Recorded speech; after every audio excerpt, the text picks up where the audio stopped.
দাঁড়ানো অতীব সুদর্শন পুরুষটির মুখে এহেন কথা শুনে ভয়ে লজ্জায় একদম গুটিয়ে গেল তানহা। দ্রুত কান চেপে ধরল সে। তানহাকে এমন করতে দেখে ভ্রু কুঁচকে তাকাল শাহনওয়াজ সিদ্দিকী।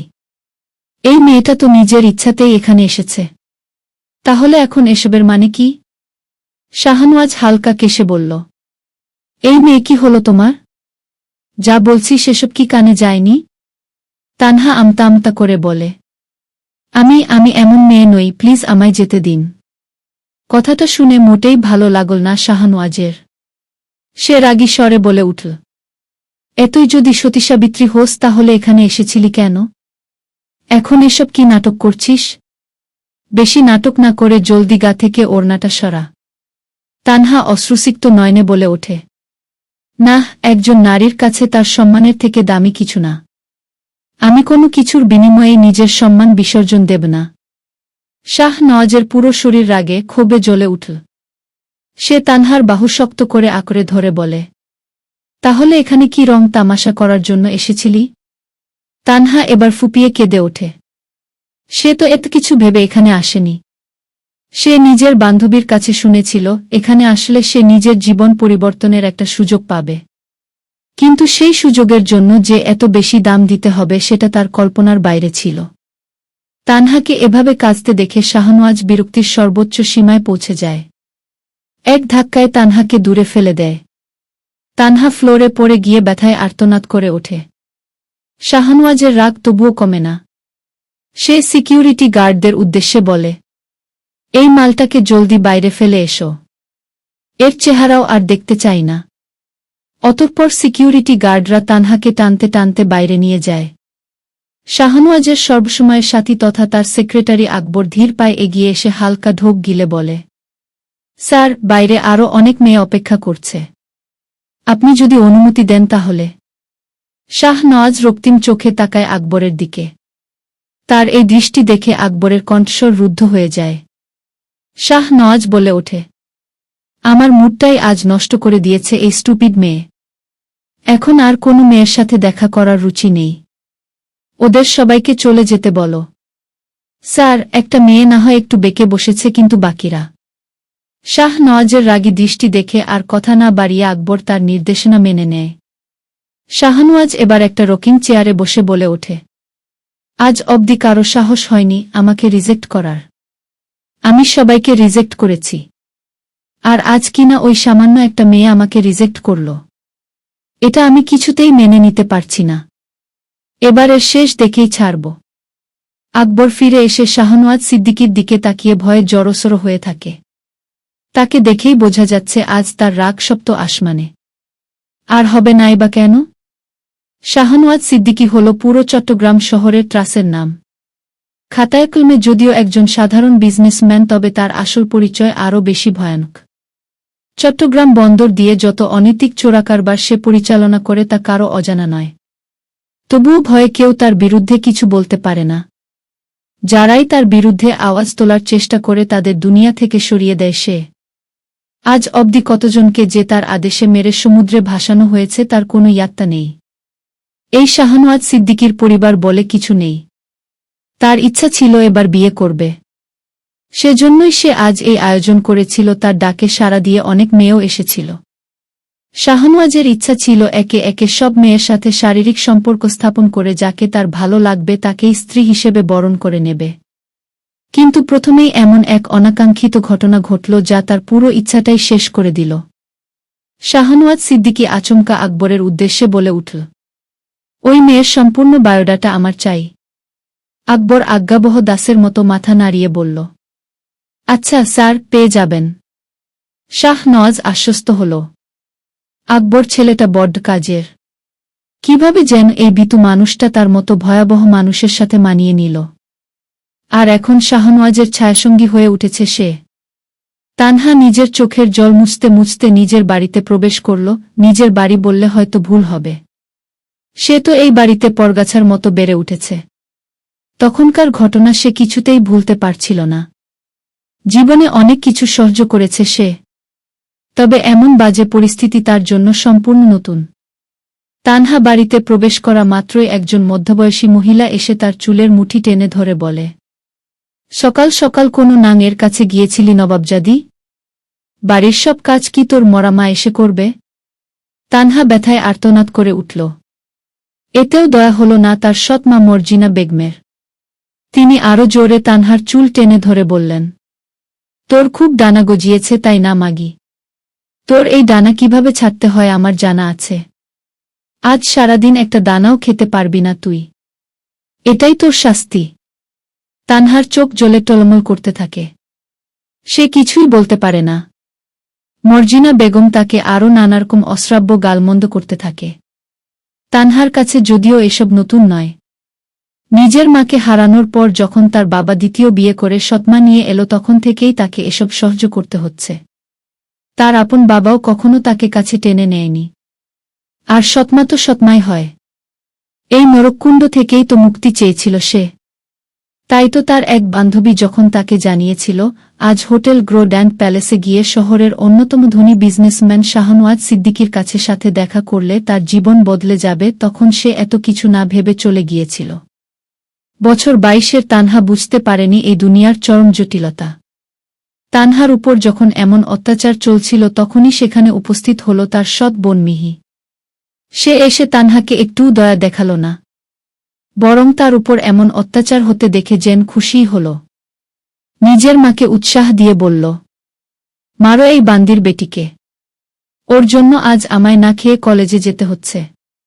প্রতিদিন সকালের রান্না তো ওই করে, তাহলে আজ কেন এত ব্যত্যয় ঘটল? ওর মতো বান্দি থাকতে কি এখন তুমি আর আমি রান্না করব আম্মু?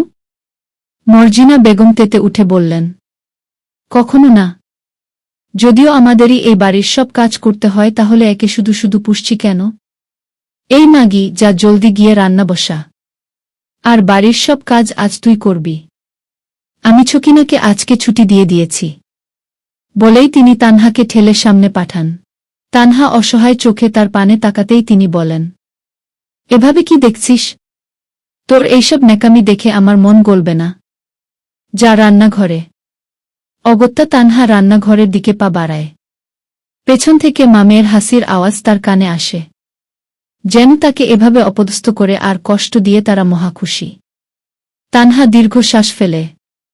নিজের এই জীবনের সাথে তো সে মানিয়ে নিয়েছে।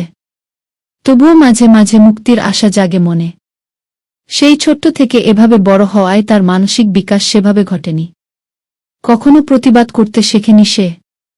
রান্নাঘরে এসে চোখের জল মুছে সে রান্নার কাজ শুরু করে। রোজকার এই নির্মমতায় বয়ে চলতে থাকে তার জীবন। যেই জীবনের পারতে পারতে রয়েছে বিষাদের ছায়া। তানহা নিজের মতো রান্না করছিল। কারণ সে জানে রান্নাটা ঠিকমতো না হলে তার শাস্তির মেয়াদ বাড়বে। এমন সময় হঠাৎ করে সে কয়েকটা গাড়ির আওয়াজ শুনল রান্নাঘর থেকে। তানহা অবাক হয়ে বলল, আমাদের এলাকায় আবার কে গাড়ি নিয়ে আসলো? মর্জিনা বেগম ও মিহি সোফায় বসে গল্প করছিল নিজেদের মধ্যে। এমন সময় হঠাৎ তাদের বাড়ির দরজা খুলে যায়। মর্জিনা বেগম চমকে উঠে দাঁড়ান। মিহিও ভীষণ অবাক হয়।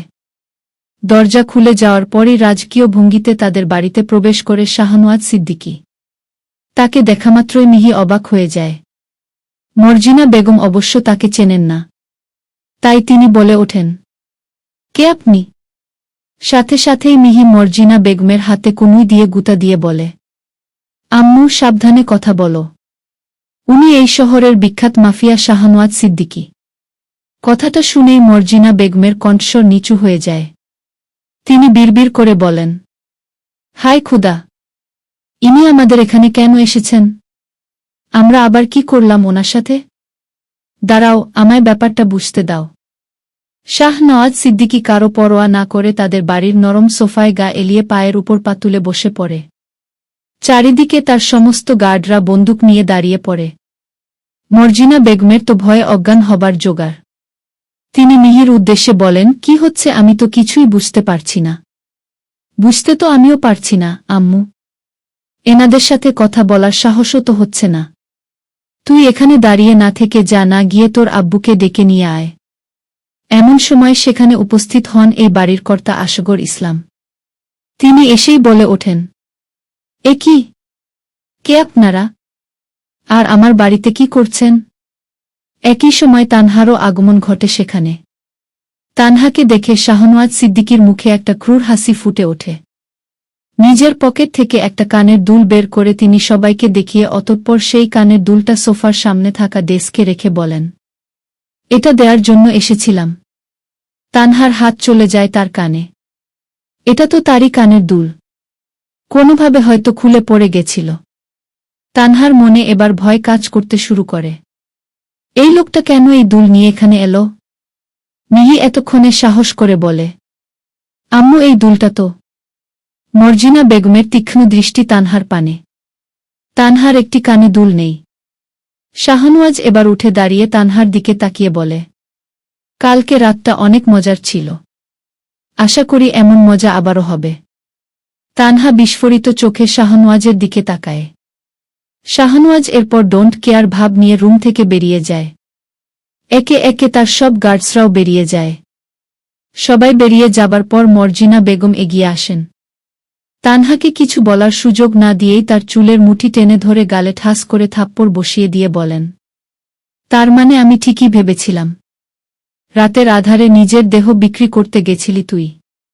তানহার দুচোখ বেয়ে জল গড়িয়ে পড়ে।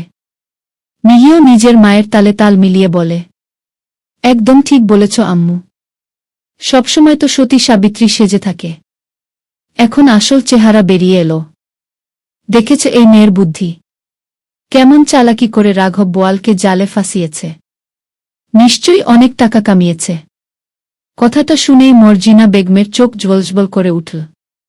এর মাঝে তানহা অনেক আশা নিয়ে এগিয়ে গেল তার বাবা আসগর ইসলামের দিকে। করুণ স্বরে বলল, আব্বু বিশ্বাস করো, আমি এমন কিছু করিনি, আমি তো শুধু। আসগর ইসলাম এক ধাক্কায় তানহাকে দূরে সরিয়ে বললেন, দূরে থাক আমার থেকে। খবরদার আমায় আব্বু বলে ডাকবি না। এই তুই তোর মায়ের সাথে মরে গেলি না কেন রে? আমার সম্মান একেবারে ধুলোয় মিশিয়ে দিলি। ছি, আমার মেয়ে কিনা এসব করছে। ভাবতেও আমার গা গুলিয়ে উঠছে। মিহি এবার মর্জিনা বেগমের কাছে গিয়ে বলে, এই সুযোগ আম্মু, এই সুযোগে এই আপটাকে বিদায় করো। মর্জিনা বেগম বলেন, দাঁড়া, আমায় আগে ব্যাপারটা ভালোভাবে বুঝতে দে। কি বুঝবে তুমি আম্মু? যদি সত্যিই ওই শাহনওয়াজ সিদ্দিকীর সাথে তানহার কোনো সম্পর্ক থাকে তাহলে নিশ্চয়ই ওকে অনেক টাকা দিয়েছে। সেই টাকার ভাগ না নিয়ে ওকে কিভাবে ছাড়ি? ঠিক বলেছ তো, এটা তো আমার মাথায় আসেনি। মর্জিনা বেগম এবার তানহার কাছে গিয়ে তাকে টেনে তুলে বলেন, চল এক্ষুনি তোর রুমে গিয়ে তোর সব জিনিসপত্র গুছিয়ে দিচ্ছি। মানে কেটে পড়তো এখান থেকে। বলেই তিনি তানহাকে টানতে টানতে তার রুমে নিয়ে যান। মিহিও তার সাথে যায়। রুমে এসেই মর্জিনা বেগম ভেতর থেকে দরজাটা বন্ধ করে বলেন, অনেক হয়েছে তোর সতীপনা। এবার মানে টাকা বের কর। কিসের টাকা আম্মু? মাগো মা, কি ন্যাকামো! কিসের টাকা মানে? কাল রাতে যে ওই মাফিয়াটার বিছানা গরম করেছিস তার বিনিময়ে যে টাকা পেয়েছিস তার কমিশন আমাদের দিবি না? তানহা বলে ওঠে, আমি এমন কিছু করিনি। মিহি তানহার চুল টেনে ধরে বলে, এই একদম অভিনয় করবি না। এতদিন ধরে যে তোকে আমরা পেলেছি এখন তোকে এমনিই ছেড়ে দেব ভেবেছিস? যা আয় করেছিস তার ভাগ আমাদের দিতে হবে। না হলে? বিশ্বাস করো আমি সত্যি এমন কিছু করিনি। মর্জিনা বেগম বলেন, বুঝেছি, ভালোই ভালোই তুই মানবি না। মিহি আয় তো, পুরো ঘর আমরা তন্ন করে খুঁজব। টাকা নিশ্চয়ই এখানেই কোথাও রেখেছে। দুজনে পুরো ঘর এলোমেলো করে দেয়, কিন্তু এক কানাকড়িও পায় না। মিহি ক্লান্ত হয়ে বলে, কিছুই তো পেলাম না। মর্জিনা বেগম এবার ক্ষিপ্তবেগে এগিয়ে যান তানহার দিকে। তানহার চুলের মুঠি ধরে বলেন, ভালোই বল, কোথায় রেখেছিস না হলে? বলেই তিনি তানহার কান থেকে সোনার দুল ও তার হাতে থাকা সোনার বালা খুলে নেন। তানহা অনুনয় স্বরে বলে, এগুলো আমার মায়ের শেষ চিহ্ন। এগুলো কেড়ে নিও না। কিন্তু নির্দয় মহিলার কানে কোনো কথা যায় না। তিনি এগুলো খুলে মিহির হাতে দিয়ে বলে, এ তো ভালো কথা শোনার মেয়ে নয়, এবার যাই একে এর জায়গাটা দেখিয়ে দিয়ে আসি। বলেই মর্জিনা বেগম তানহাকে টানতে টানতে বাড়ির বাইরে বের করে দেন। তানহা হাজারো আকুতি করলেও সেসব কানে নেন না। দরজায় এনে ঘাড় ধাক্কা দিয়ে বের করে দেন। তানহা মর্জিনা বেগমের পায়ের কাছে বসে পড়ে বলে, দয়া করে আমায় বের করে দিও না আম্মু। আমি কোথায় যাব এখন? আমার যে এই শহরে আর কোনো আপনজন নেই। যেই নাঙের বিছানা গরম করেছিস তার কাছেই যা। পারলে কিছু টাকা জোগাড় করে আনিস। না হলে এই বাড়িতে তোর আর কোনো ঠাঁই হবে না। বলেই তানহার মুখের উপর দরজা লাগিয়ে দেন তিনি। তানহা সেখানেই বসে কাঁদতে থাকে। কিছু সময় পর হঠাৎ বৃষ্টি শুরু হয়। জোরে জোরে বিদ্যুৎ চমকাচ্ছিল। তানহা ভয়ে হাত দিয়ে কান ঢেকে ধরে। তানহা পুরোপুরি ভিজে যাচ্ছিল। এমন সময় হঠাৎ তানহার মাথায় কেউ ছাতা ধরে। তানহা অবাক হয়ে মাথা উঁচু করে তাকিয়ে অবাক হয়ে যায়। কারণ এটা ছিল সেই শাহনওয়াজ সিদ্দিকী। তানহা বলে ওঠে, আপনি? শাহনওয়াজ গম্ভীর স্বরে বলে, আমার গাড়িতে উঠে বসো। আপনার জন্য আমার আজ এই দশা। আপনার জন্য সবাই আমাকে ভুল বুঝেছে। আমি আপনার সাথে কোথাও যাব না। শাহনওয়াজ নিজের ধৈর্য বজায় রেখে বলে, নিজের ভালো চাইলে চুপচাপ গাড়িতে উঠে বসো, না হলে কি? আমাকে বাড়ি থেকে বের করেও আপনার শান্তি হয়নি, এবার কি জান মারতে চান? বলেই ডুকরে কেঁদে ওঠে। শাহনওয়াজ বিরক্তিতে জাতীয় শব্দ করে বলে, নারীজাতির এই এক সমস্যা কিছু হতে না হতেই ভ্যা করে কাঁদবে। বলেই সে তানহাকে আচমকা কোলে তুলে নেয়। তানহা অবাক হয়ে বলে, কি করছেন? ছাড়ুন আমায়। হুশ, নো মোর ওয়ার্ডস। বলেই শাহনওয়াজ তানহাকে গাড়িতে তুলে নেয়। তানহা ভয়ে চিৎকার করতে শুরু করে। সে বলে, আপনি আমায় কোথায় নিয়ে যাচ্ছেন? শাহনওয়াজ ঠাট্টা করে বলে, তোমায় বন্দর থেকে পাচার করে দেব। তানহা ভয়ে জড়িয়ে যায়। শাহনওয়াজ তানহার এই অবস্থা দেখে হেসে ফেলে। বিড়বিড় করে বলে, পাগলি একটা।